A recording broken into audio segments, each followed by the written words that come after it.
state officials say Iowa is doing better than most when it comes to staffing at schools. According to the Iowa Department of Education, the percentage of open teacher positions is about half the national average.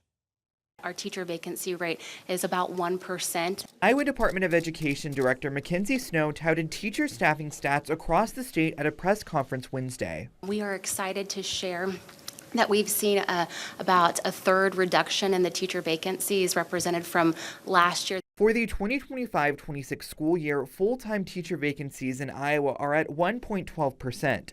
Last year, it was at 1.75%, according to the Iowa Department of Education. I think it attempts to paint a picture that is not the lived experience of our teacher members in the field. Melissa Peterson with the Iowa State Education Association is hesitant about the findings from the report. Due to inadequate funding that has not kept up with the cost of living increases experienced by our communities and our school districts, including inflation, we have had school districts that have had to make some significant cuts. Those cuts are partially because of a declining number of students enrolling in public schools. We know we're also serving fewer students than we were serving, I believe, 10 years ago. And part of that has to do with the decreasing population growth in the state of Iowa. Peterson says the state isn't appropriating as much as it used to either. Less state funding and fewer students means teachers are being asked to do more. What's happening is rather than have, 3 classes of 20 students per class, we are seeing 2 classes of 30 students. The Iowa State Education Association will be closely monitoring discussions on property tax reform this legislative session. Current state law allows school districts to increase property taxes if districts do not receive proper state funding. You've heard it from state lawmakers before. Property taxes. Property taxes. And conversation on eminent domain. And you'll hear these topics again as the 2026 legislative session begins. House Majority Leader Republican Bobby Kaufman says these two items will be addressed right away. We're going to have an eminent domain debate, and we're going to have it early. Democrats, the minority party, will be part of the debate too. Their leader in the House, Brian Meyer, is outlining his party's goals. We will work to lower the cost of living by expanding access to home ownership, easing pressure on family budgets, and advancing a bold plan to reduce property taxes paid for by cutting wasteful state spending. In the other chamber, the Senate has similar priorities. Senate Minority Leader Janice Weiner says it's all about affordability. It's time to listen to the working Iowans who power this state, who are telling us in cities big and small, in rural communities and everywhere in between, that their core issue is affordability. We can and must work to find solutions for rising housing costs. Senate Majority Leader Mike Klimisch also wants to tackle cost of living issues this year. Today, Senate Republicans will be releasing a proposal to bring real property tax reform to a complicated and antiquated system. Or as I have said over the last several weeks, strip the old broken system down to its chassis and rebuild it.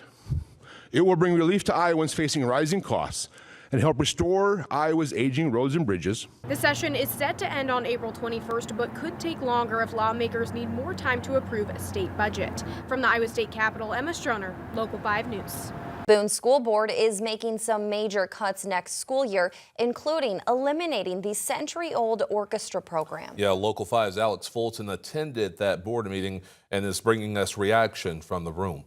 It was complete silence when the board voted to approve the recommended reductions. The approved plan will do away with the Family Consumer Science program in the middle school and get rid of the orchestra program. Boone is the only school district in the Raccoon River Conference to offer orchestra. The plan will also cut the full-time PE, art, and music teacher jobs at the elementary level. The district says it had to make $665,000 in reductions due to declining enrollment and state funding for public schools. You would have to cut 8 to 10 other programs on a sports standpoint to equate the one standpoint orchestra. I'm not saying that's a better standpoint. I'm not saying that's better way to spend money, but as we look for the best way to impact our budget, we had to look to this list. Before the vote, parents, alumni, and students took to the podium to voice their opposition to the plan. Some expressed concerns that not having orchestra could cause some students to leave the district. The Boone School Administration has supported the orchestra through the Great Depression in the 1930s,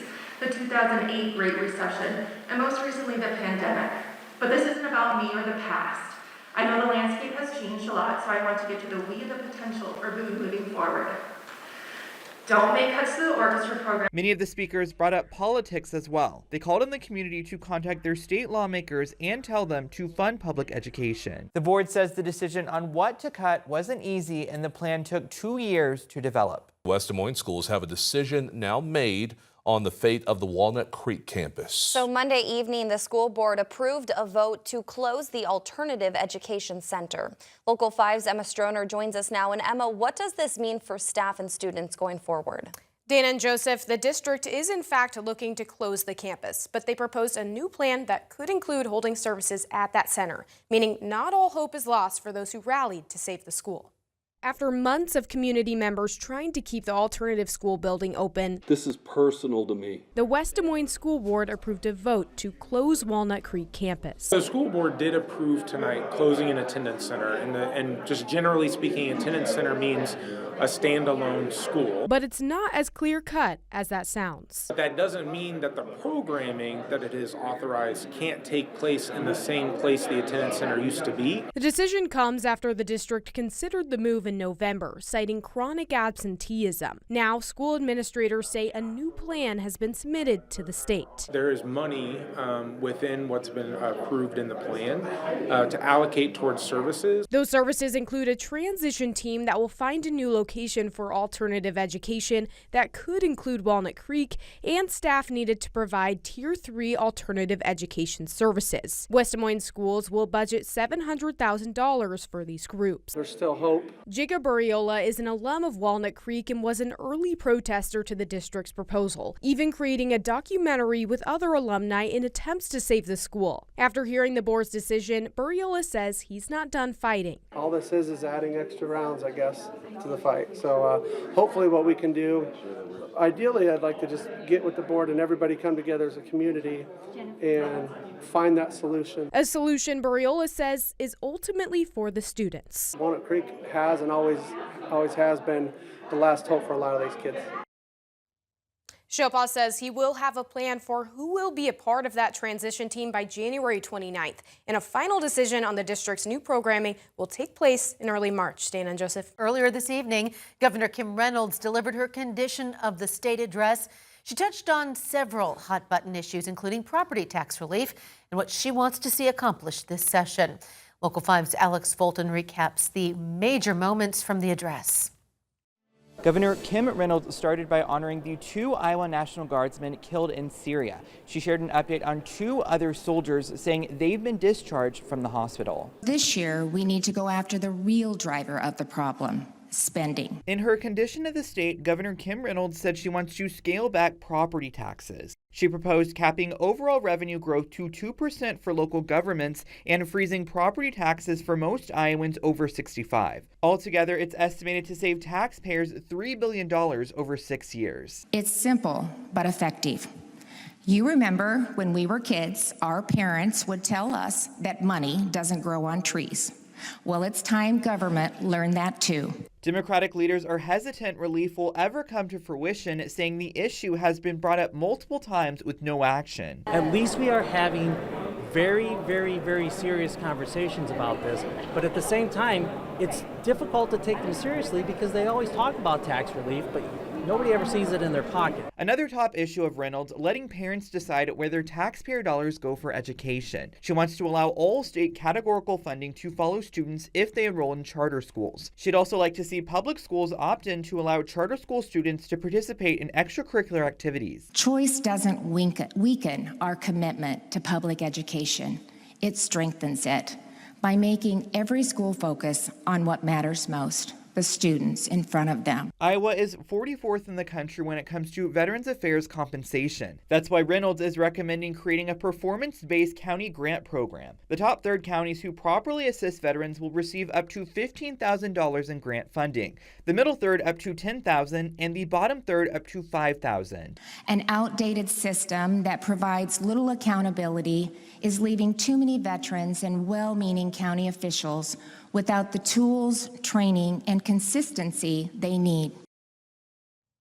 One thing the governor mentioned in her speech is actually already implemented. Yeah, that's right, Stephanie. The Iowa Department of Management has a new dashboard on its website where people can select the city or county they live in. Once they do that, they'll be able to see exactly how their tax dollars are being spent. Reynolds described it as a way for people to ask questions about their local budgets and be part of the solution. Interesting. All right, Alex, thank you. There's one young figure skating that's really putting Iowa on the map once again. And we first brought you her journey in October after she became the first in Iowa to qualify for the XL National Final. Local 5's Emma Stroiner joins us in studio. And Emma, you're saying that she's actually checked another achievement off of her list. That's right, Dana. 10-year-old Evie Collins, who you see right here, took a gold skill skating test in November. And when she passed, she would make history in Iowa again.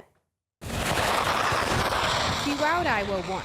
First Iowa skater that qualified for XL National Final. Now she's wowing Iowa again. We got that gold medal and it just came as a blessing. Evie Collins, the first Iowa skater to qualify for the XL National Final. Now the youngest Iowa skater to pass the U.S. figure skating gold skills test. It's an achievement that makes Evie's mom, I'm very proud of Evie, and her coaches, we were overjoyed. Very proud. It's nice. Evie thinks it's pretty cool too. While she makes it look easy, the accomplishment doesn't come easy. It takes a whole village to get her achieve this goal. Especially when you encounter a roadblock. Evie had high ankle sprain with ligament involvement. Usually it takes about 6 to 8 weeks, but the doctor said December 16th she could go back, with assisted somebody helping her, but we still gave her extra 2 weeks. But that roadblock didn't stop Evie. We sent the test, submitted the test, and then she got injured, so we did not know if she passed or not, and then on Thanksgiving we get the results, she passed. Now she's on to even bigger things. She's progressing very quickly. Competitions, nationals, fingers crossed she could qualify yet for another XL National series. She still has another singles test. That's the one with the song with music in the background. In addition to training in Kansas City every Saturday, Evie comes to this arena multiple times a week to practice before sunrise. While she's impressed a lot of people, her mom and her coaches say she's one piece of a bigger puzzle. It's not just about her. With the friendship that we built in this club, we try to support each other, so that's what we are all about. Evie agrees, but would rather do less talking and more skating. Evie and her coaches are now gearing up for gold singles, which is another discipline in U.S. figure skating. And they're also hoping she qualifies for another XL National Final. Joseph. New details are coming out about the controversial townhome project in Valley Junction. Under the proposal, 3 rental homes on 4th Street would be replaced by a 12-unit townhome development. Local 5's Alex Fulton has been following the story and was invited to a presentation where residents heard directly from city officials. That's right, Stephanie. The Valley Junction homeowners I spoke with last week had plenty of questions about this townhome proposal. That's why they took it upon themselves to organize tonight's information session at the Valley Junction Activity Center. Warning one, second one, you're going to sit down. We're not going to have this arguing back and forth. All right, let's not what this is about. Well, this is civil. It's a fact. They are dilapidated properties, Kevin. The information session got heated at times, as you just heard and saw there. It started with Councilman Kevin Trevelyan and Mayor Russ Trimble playing a recording of the November 17th workshop meeting. That's when developer Ryan Wiederstein presented his townhome or row home proposal to the council. The council informed Wiederstein that putting the development up would require the council to approve a new zoning code called a transition zone. The code would have to be approved, then the council would have to approve rezoning the lots for the developer before work can begin. We were surprised to find out that there was an active campaign against apartments on 4th. That really wasn't what this was about. It was having a greater discussion again of what was allowed, what wouldn't be allowed in the transition zones. The developer, Wiederstein, said the 3 homes he's looking to demolish are all in poor condition. One of them so bad, he alleges, the city inspector has told him every year if he doesn't fix the foundation, he won't be able to rent the following year. Valley Junction homeowner Sarah Kellenbeck told me she feels like pretty much all her questions were answered tonight. We feel a lot better now about how it's not going to be pushed through behind our backs and you kind of wake up and see it, which there have been some changes in the past that happened down here that nobody really knew about. And I feel now that we're being listened to. Mayor Trimble says a lot of details about transition zones still have to be worked out with the council. For example, would businesses be allowed to move into single-family homes, and will duplexes be allowed into these zones? I do want to note that last week I looked at the City of West Des Moines YouTube page and couldn't find a recording of that November 17th workshop meeting. It shows that the video was published just yesterday. Stephanie? Americans are currently digesting modified guidelines on nutrition recently released by the Trump administration, including a new food pyramid. Yeah, those updated suggestions last until 2030 and prioritize whole foods along with high protein intake. Local 5's Emma Stroner sat down with a local dietitian who shares what advice you should follow.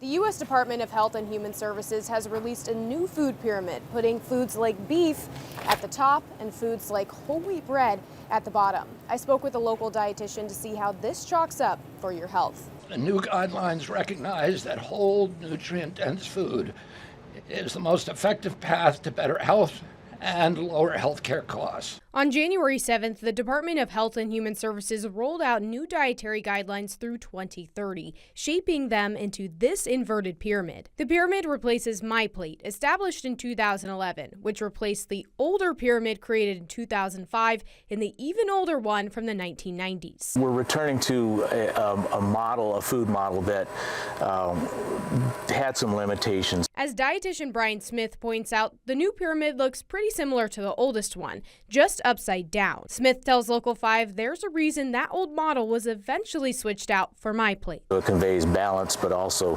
kind of portion control. But now, MyPlate is a thing of the past, and Smith doesn't believe this pyramid is as easy to follow. To say that this is new and different when it's really not exactly new and different is quite confusing. They want an emphasis on whole foods. They want an emphasis on least processed foods. That's great, but this does not seem to convey that. Another food group the department emphasizes, protein. The new guidelines recommend 1.2 to 1.6 grams per kilogram of body weight per day, or just over 0.5 to roughly 0.7 grams per pound. For a 150-pound person, that's 81 to 108 grams per day. And if you happen to be a person in a larger size body, it won't bode well for chronic health conditions in the future. Among these new rules, what should you really take away? Well, at the end of the day, when it comes to what and how much to eat, we're all different. When in doubt, always consult a nutrition professional. In Des Moines, Emma Stroner, Local 5 News. Judges have ruled in 2 Iowa court cases filed after teachers commented on the death of conservative activist Charlie Kirk in September. Local 5's J.D. Snover dug into the decisions and joins us in studio with more on the explanations behind them. Yeah, that's exactly right, Stephanie. These rulings don't end either case, but they do set the stage for what happens next. The key difference here is the type of judge involved and exactly what each ruling does. One decision came from an administrative law judge, which is essentially a third party under the executive branch that settles disputes over things like unemployment payments. The other is a step forward in a federal lawsuit.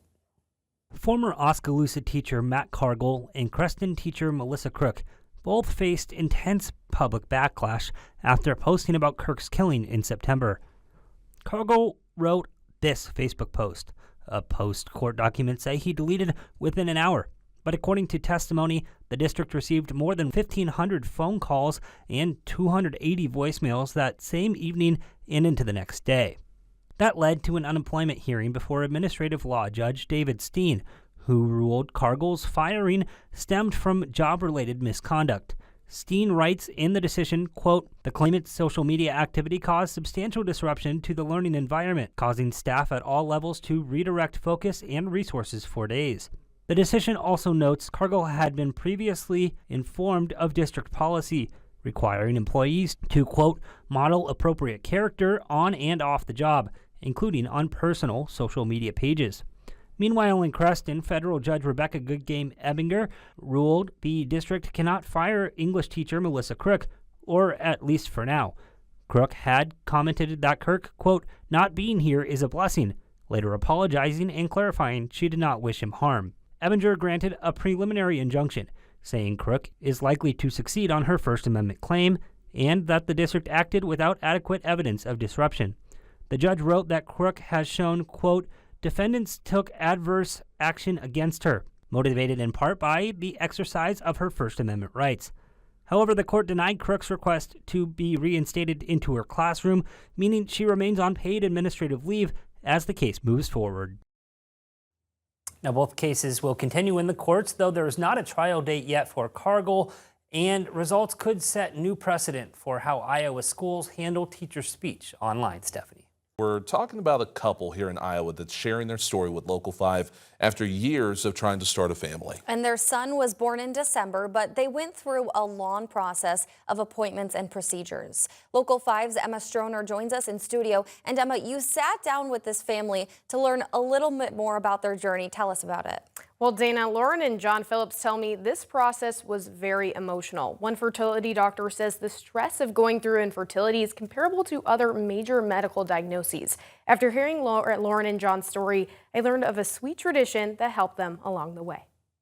Sleeping now, huh? This baby has a backstory. He was born on December 15. No, it's not that he was born 9 days before Christmas. It's a good Christmas present, that's for sure. It's that he was even born at all. You want something so bad, and then it's finally here. In 2023, Lauren and John Phillips tried starting a family. A year later, they were still trying. We got hit with the unexplained infertility. That's when Lauren and John stumbled across something that's not a medical procedure. It's a superstition. A superstition they both were aware had no scientific backing. But when you go through something like this, you literally will try anything. Try anything is what they did. The superstition is eat McDonald's fries the day of your transfer, and then it's supposed to bring you good luck. While we weren't going through IVF, we were like, let's give it a shot. Come April 9, we had a positive pregnancy test, and we joked, we're like, oh my gosh, some McDonald's fries. Lauren and John knew it wasn't really the fries that welcomed their baby into the world,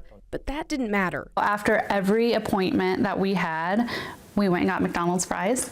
And eventually our appointments ended up on Fridays, and so we called them our Fry Fridays. Fry Fridays and a Fry birthday. Our son was born in December. We went to McDonald's and went through the drive-thru and got fries and came home and had our good luck fries. Good luck fries. It's one of many rituals couples are willing to try when it seems like everything else isn't working. When the mental health professionals do their stress scales and they measure couples that are working in my world and struggling with fertility, they score the same as if one of the partners has cancer. For Lauren and John, fries made sense for them because the benefit wasn't physical, it was mental. It was our way of getting through those tough times together.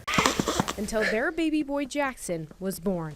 It's just such a blessing. Just a few weeks old right now, but in a couple years, Jackson's parents will tell him about the fries. A lot of fries.